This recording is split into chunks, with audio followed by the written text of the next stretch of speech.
নমস্কার। আজকে চলে এসেছি ছোট্ট একটা ভিডিও নিয়ে। এখানে দেখা যাচ্ছে শুরুটা হলো লাড্ডুকে নিয়ে।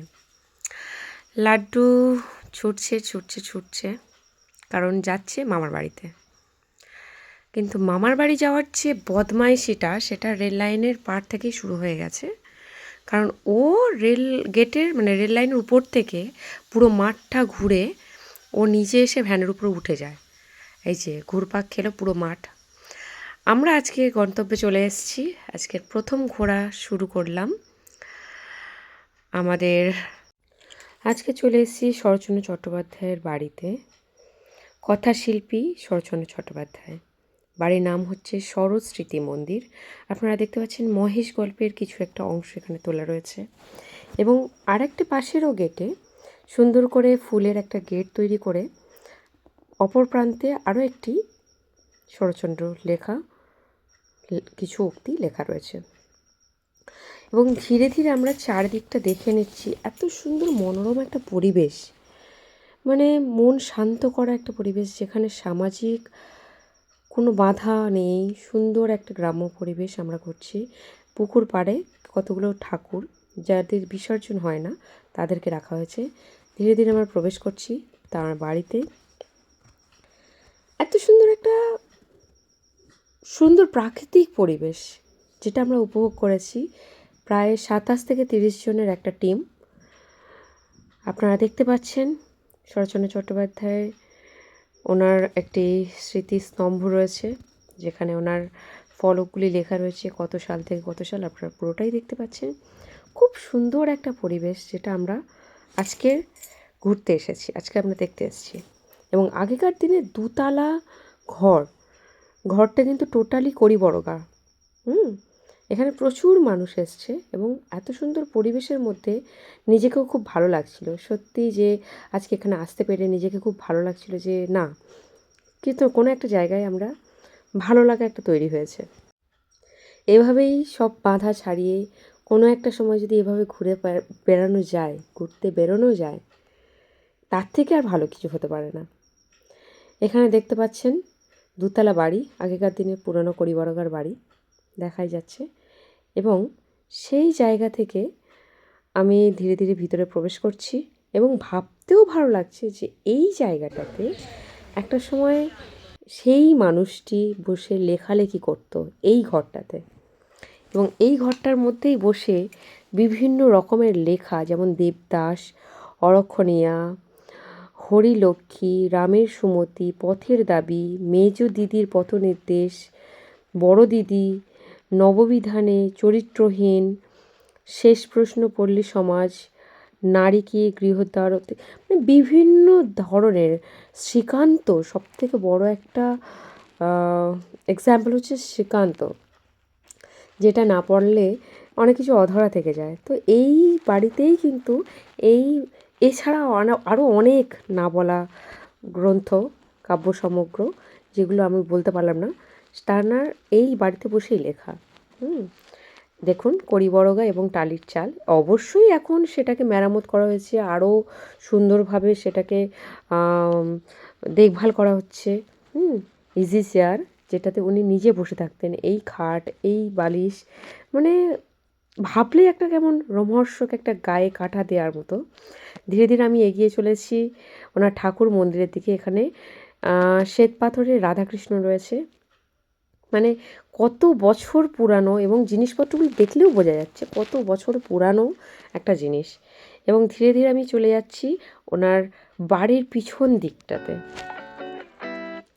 বাড়ির পিছনের দিকে রয়েছে খুব সুন্দর একটি ঘর, যেগুলো আগেকার দিনে চালা ঘর বলা হতো। সেই চালা ঘরের পাশ থেকে আমি উঠে চলেছি সিঁড়ি ভেঙে। সিঁড়িটা দেখেও বোঝা যাচ্ছে সত্যি কত বছরের পুরানো। সিঁড়ি ভেঙে উঠে গেলাম সেই যে দুতলা দেখালাম, সেই দুতলা ঘরটার মধ্যে। এখানে অসংখ্য মানুষ, আমরা নিজেরাই রয়েছি, আমরা সব কিছু দেখাশোনা করছি, দেখছি আর কি। এই যে আমি ধীরে ধীরে এগিয়ে যাচ্ছি। এত সুন্দর একটা পরিস্থিতি, নিজেকে ভালো লাগছে যে সবগুলো নিজে স্বচক্ষে দেখতে পেরে। এই যে সেই ঘর যখন উনি বিশ্রাম নিতেন। এবং সেখানে কিছু ফটো তোলার মুহূর্ত, যেটা না তুললে নয়, ভালো লাগার একটা মুহূর্ত, কিছু স্মরণীয় স্মৃতি করে রাখা। এবং এই উপর দোতলা থেকে দেখুন কতগুলো ছোট ছোট পাখি, বদ্রি পাখি, এবং উপর থেকে পুরো নিচের যে ভিউটা রয়েছে সেটা দেখাচ্ছি। কত সুন্দর লাগছে পরিবেশটা, এবং অসংখ্য মানুষ তা দর্শন করতে এসছেন। কে বলে মানুষ যে সমাজটা অনেক এগিয়ে গেছে, এগুলো পুরানো হয়ে গেছে, এই পুরানো পাতা কিন্তু উল্টাতেও মানুষের ভালো লাগে। এটা হচ্ছে সুকন্যা, আমার পথের সাথী, আমার এই যাত্রার সাথী। ও কিন্তু আমার সাথে আরও আগে অনেকগুলো ট্রিপ করেছে, এবং নিজেও অনেকগুলো ফটো তুললাম, ওকেও ফটো তুলে দিয়েছি। এই সিঁড়ি যেটা ছিল ওখানে ওকে ফটো তুলে দিয়েছি, এবং ওর হাজব্যান্ড আমাদের দুজনের ফটো তুলে দিয়েছে। এই যে, খুব ভালো লেগেছে ঘুরতে সত্যি। তো এরপরে ধীরে ধীরে এগিয়ে যাওয়া হচ্ছে ওনারই বাড়ির পাশ থেকে, শরৎচন্দ্র চট্টোপাধ্যায়ের বাড়ির পাশ থেকে রূপনারায়ণ নদী, যেখান থেকে আগেকার দিনে বিপ্লবীরা এই বাড়িতে আসতেন। এই যে নদীতে আমরা চলে এসেছি, নদীর পাড়। এখন তো অনেকটাই উন্নত হয়েছে, পরিবর্তন হয়েছে।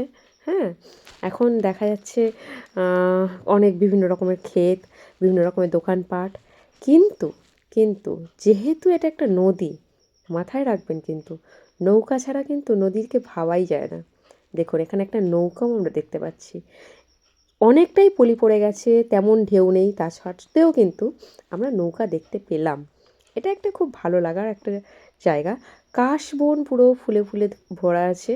হ্যাঁ, এবং তার পাশেই রয়েছে অজস্র গাছগাছালি, যেখানে সর্ষে বাগান, তার পাশে রয়েছে বাঁধাকপি। মানে চোখের সামনে এই তরতাজা জিনিসগুলো দেখেও ভালো লাগছে। পুরো বাঁধাকপিতে ঠাসা বাগান। এবং এখানে আমি একটু নিজের স্মৃতিচারণ করে নিলাম। এই যে নদীর পাড়ে আমি নিজেকে মেলে ধরেছি। এরপরেই কিন্তু সুকন্যা এবং ওর হাজব্যান্ডের সাথে কিছু ফটো আমি তুলে দিয়েছি। আমারও খুব ভালো লাগে। এক্স্যাক্টলি এই যে ফটোগুলো রয়েছে সুকন্যা এবং ওর হাজব্যান্ডের সাথে কিছু ফটো, খুব সুন্দর। এই মুহূর্তগুলোকে ধরে রাখা, ক্যাপচার করে রাখা, এটাও একটা খুব ভালো লাগার জায়গা। ক্যাপচারটা করার দরকার, এই স্মৃতিগুলোকে হারাতে দেওয়া একদম উচিত না। এখানে আমাদের গ্রুপে আরও অন্যান্য সদস্যরা রয়েছেন, তাদের সঙ্গে ফটো তোলা। এবং সুকন্যাকে বলেছি তুমি এখানে বসে পড়ো, একটা ফটো তুলবো। এবং ও সর্ষে বাগান এবং বাঁধাকপি বাগানের মাঝখানে বসে পড়েছিল। এবং এখানেই কিন্তু খুব সুন্দরভাবে ওকে মানে ভিডিও করে দিয়েছি, ফটোও করে দিয়েছি, ভালো লাগছে। খুব সুন্দর লাগছে সুকন্যাকে আজকে দেখতে। এমনিতেই ও খুব সুন্দর একটা মিষ্টি মেয়ে।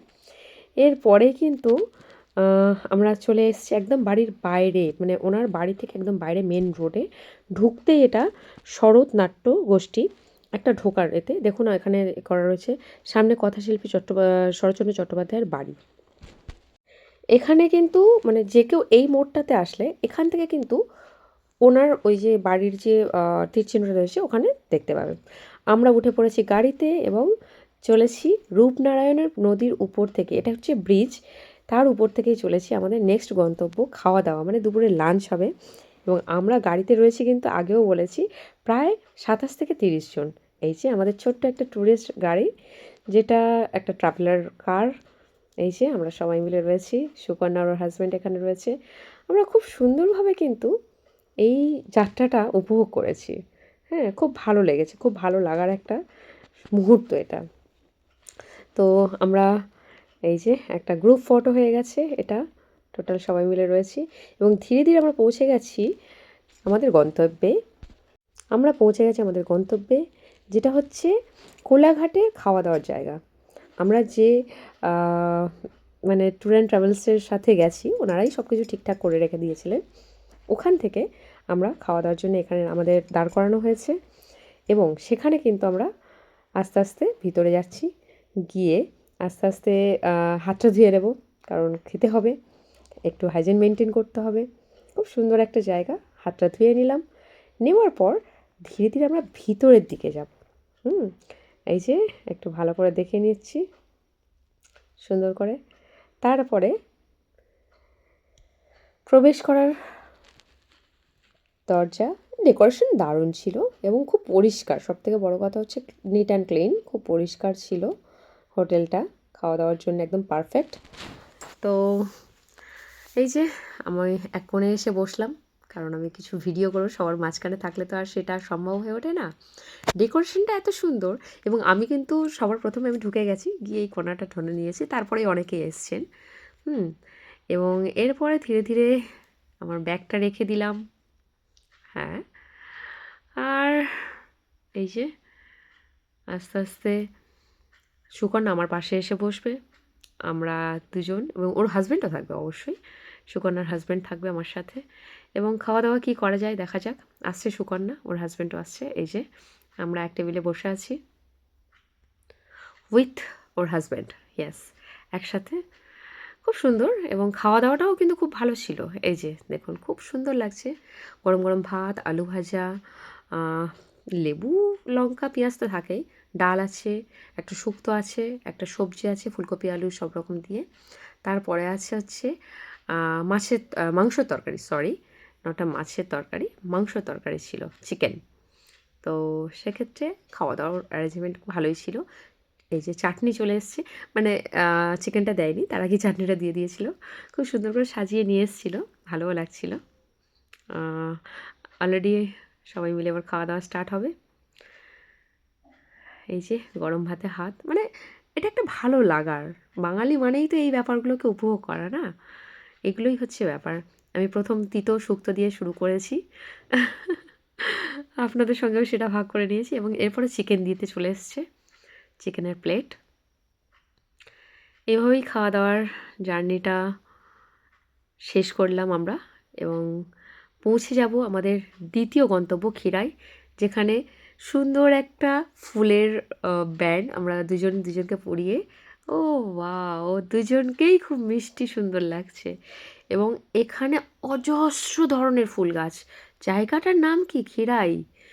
ভাবুন, রানাঘাট স্টেশন থেকেই আধ ঘন্টার জার্নি।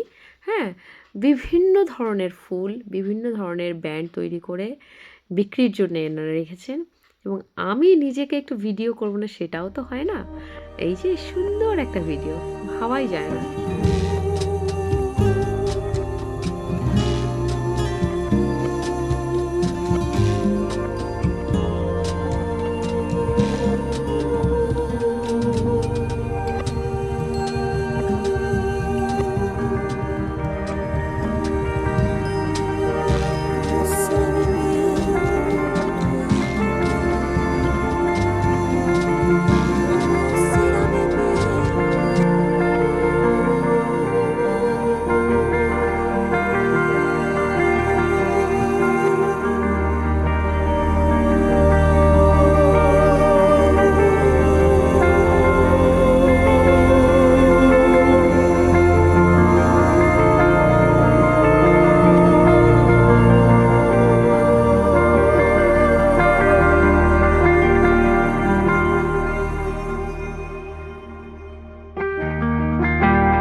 এভাবেই কমপ্লিট হলো আমার ভিডিও শ্যুট। আরও প্রচুর ভিডিও রয়েছে।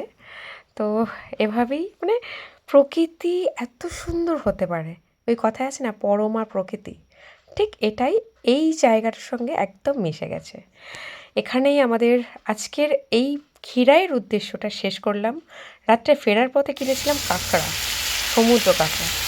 নেক্সট দিন এই যে রান্না হচ্ছে কাঠের জালে, মানে পুরোপুরি একটা মানে কেমন বলবো, নো গ্যাস, নো খারাপ কোনো কিছু হ্যাঁ, সুন্দর করে একটু মশলা দিয়ে ভালো করে কাঁকড়াটাকে কষে নিয়ে এই যে রান্না হচ্ছে। এবং তারপরে মানে কাঁকড়াটা ভালো করে রান্না করেছি আমি নিজে হাতেই, এবং তারপরে খাওয়ার পর্ব। Thank you for watching. চলে এসো, ফুল ভিডিও রান্না রেডি। আবার দেখা হবে অন্য কোনো এক ভিডিওতে। Bye bye.